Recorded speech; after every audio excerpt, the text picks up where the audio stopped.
सबों को सामूहिक नमस्कार।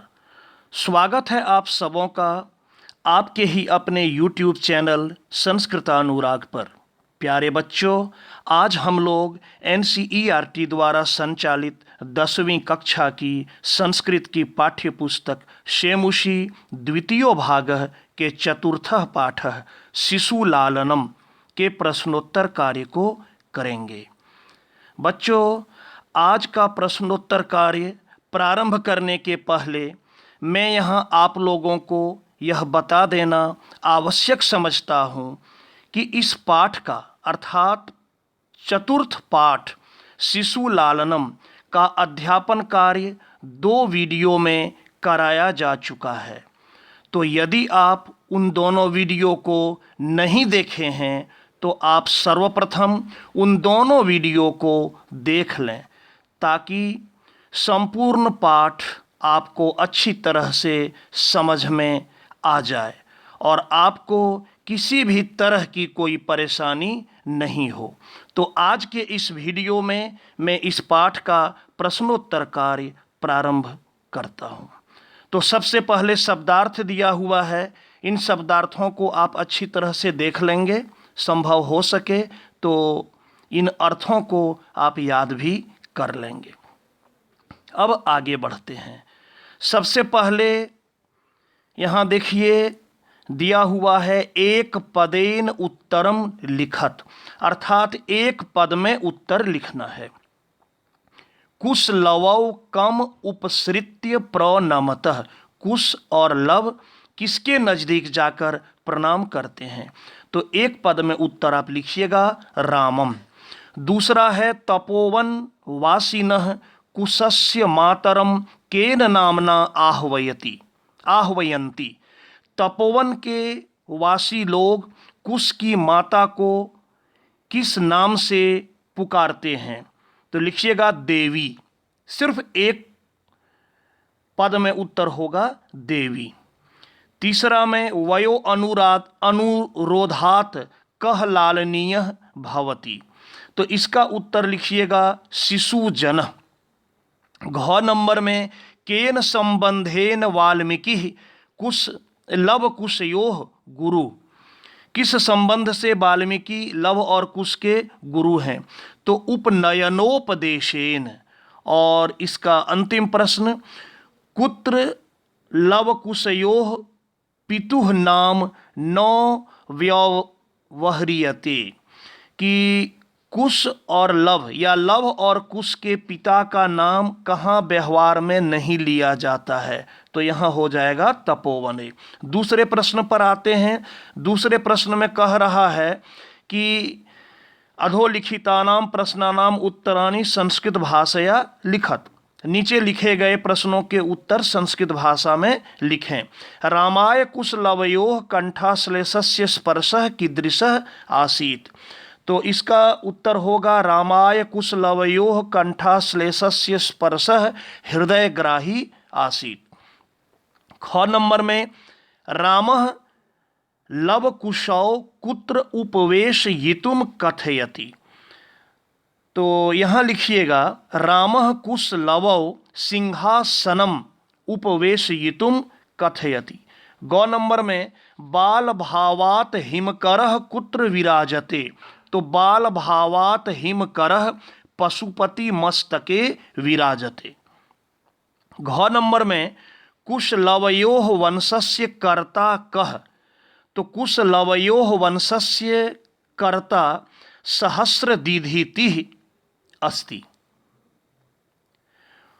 इसका अंतिम प्रश्न कुशलवयोः मातरम वाल्मीकि केन नामना आह्वयति, तो लिखिएगा आप कि कुशलवयोः मातरम वाल्मीकि वधूः इति नामना आह्वयति। तीसरे प्रश्न में वाक्य लिखा हुआ है और वाक्य में रेखांकित पद है, तो रेखांकित पदों में प्रयुक्त विभक्ति और उसका कारण लिखना है, अर्थात रेखांकित पद में कौन सी विभक्ति का प्रयोग हुआ है और किस कारण से हुआ है। पहला है रामः लवकुशौ आसनार्धम उपवेशयति, तो आसनार्धम में द्वितीय विभक्ति है और यहाँ कारण में लिखिएगा उपवेशयति इति पदस्य योगे। ख नंबर में है धिंग माम एवं भूतम, तो माम में द्वितीया धिक अव्यय कारणेन। ग नंबर में है सिंहासनम को अंडरलाइन किया गया है, तो यहां भी हो जाएगा द्वितीया विभक्ति और अध्यास्ताम इति पदस्य योगे। घ में है अति विस्तरेण को अंडरलाइन किया है, तो अति विस्तरेण में कीजिएगा तृतीया अलम योगे। और अंत में है रामम, तो यहाँ रामम में कीजिएगा द्वितीया और उपसृत्य प्रणम्य च पदयोः कारणेन। कहने का मतलब उपसृत्य और प्रणम्य इन दोनों पदों के कारण से द्वितीया विभक्ति हुई है। चौथे प्रश्न में कह रहा है यथा निर्देशम उत्तरत, अर्थात जैसा निर्देश दिया गया है वैसा आप उत्तर दीजिए। तो जानाम्यहम् तस्य नामधेयम् अस्मिन् वाक्ये कर्तृपदम किम, इस वाक्य में कर्ता पद क्या है? तो इसमें कर्ता पद देखिए, जब इसका आप संधि विच्छेद कीजिएगा तो होगा जानामि जोड़ अहम, तो जानामि अहम तस्य नामधेयम। इसको आप उलट के भी कह सकते हैं अहम तस्य नामधेयम जानामि, तो इसमें कर्ता हो जाएगा मतलब कर्तृपद अहम। ख नंबर में किम कुपिता एवं भणति उत प्रकृतिस्था अस्मात् वाक्यात् हर्षिता इति पदस्य विपरीतार्थक पदम चित्वा लिखत। हर्षिता का विपरीतार्थक शब्द आपको चुनकर लिखना है इसी वाक्य से, तो कुपिता। ग नंबर में विदूषकः उपसृत्य आज्ञापयतु भवान इति पदम कस्मै प्रयुक्तम।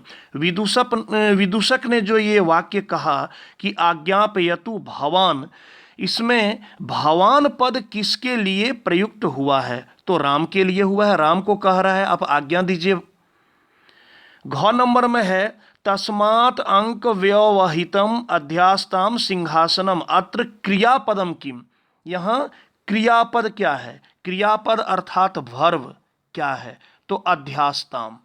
और इसका अंतिम प्रश्न है वयस्तु न किंचित अंतरम अत्र आयुषः इत्यर्थे किम पदम प्रयुक्तम।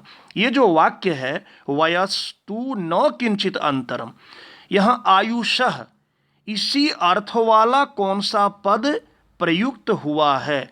तो आयुषः के लिए प्रयुक्त हुआ है वयसः। पांचवें प्रश्न में आते हैं।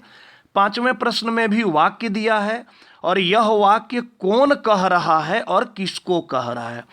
पहला है सव्यवधानम न चरित्र्य लोपाय, ये जो है यह लाइन राम कह रहे हैं और किसको कह रहे हैं? उभव अर्थात लव और कुश को। दूसरा किम कुपिता एवं भणति उत प्रकृतिस्था, क्या क्रोधित होने पर ऐसा बोलती है या स्वाभाविक रूप से? तो यह जो वाक्य है यह वाक्य कौन कह रहा है? यह विदूषक कह रहा है, तो विदूषकः किसको कह रहा है? कुशम। गौ नंबर जानाम्यहम् तस्य नामधेयम्, उनका नाम मैं जानता हूं, यह कौन कह रहा है? यह कुश कह रहा है, राम को कह रहा है, रामम। घ नंबर तस्या द्वे नामनि, उनके दो नाम हैं, यह वाक्य कौन कह रहा है? यह वाक्य कह रहा है लव, किसको कह रहा है? विदूषक को, तो हो जाएगा विदूषकम। और वयस्य अपूर्वम खलु नामधेयम, कि बड़ा ही विचित्र नाम है, यह वाक्य कौन कह रहे हैं? यह राम कह रहे हैं और किसको कह रहे हैं? विदूषक को कह रहे हैं। छठे प्रश्न में कह रहा है कि मंजूषातः पर्याय द्वयम चित्वा पदानाम समक्षम लिखत। एक पद है जैसे हिमकरः, इसके दो पर्यायवाची आपको चुनकर लिखना है मंजूषा से। तो हिमकरः का हो जाएगा शशि और निशाकरः। उसी प्रकार संप्रति, आगे है संप्रति, तो संप्रति के लिए हो जाएगा इदानीम और अधुना। समुदाचारः, तो समुदाचारः का हो जाएगा शिष्टाचारः और सदाचारः। पशुपति, पशुपति के लिए हो जाएगा शिव और चंद्रशेखर। पशुपति कहते हैं महादेव को, शंकर को, शिव को। तनयः, तनयः का हो जाएगा पुत्र और सुतः।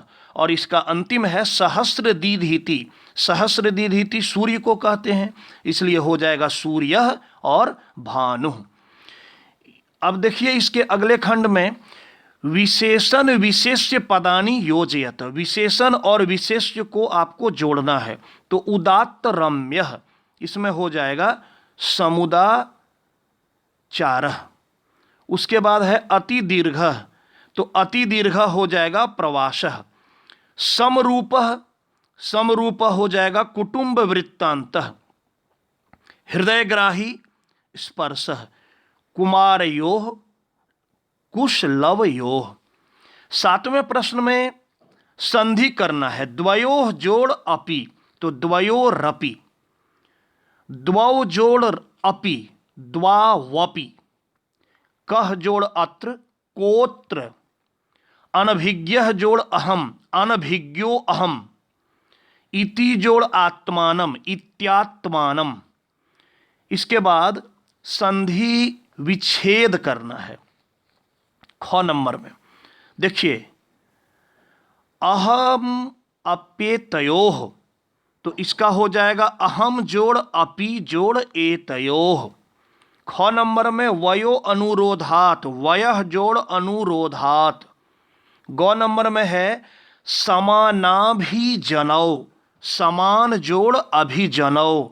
और अंतिम घ नंबर में है खल्वेतत्, बहुत आसान है, खलु जोड़ एतत्। तो बच्चों ये था चौथे पाठ का प्रश्नोत्तर कार्य।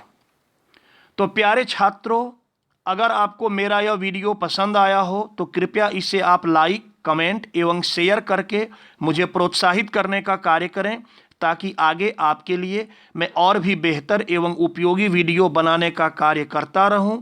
साथ ही मेरे इस चैनल संस्कृतानुराग को यदि आप अब तक सब्सक्राइब नहीं किए हैं तो इसे अवश्य कर लें एवं नोटिफिकेशन को भी ऑन कर लें, ताकि मेरे द्वारा इस चैनल पर अपलोड किए गए प्रत्येक वीडियो की सूचना सर्वप्रथम आपको प्राप्त हो जाए। तो आज के लिए इतना ही। सभी बच्चों को मेरे इस चैनल संस्कृतानुराग की ओर से बहुत बहुत धन्यवाद।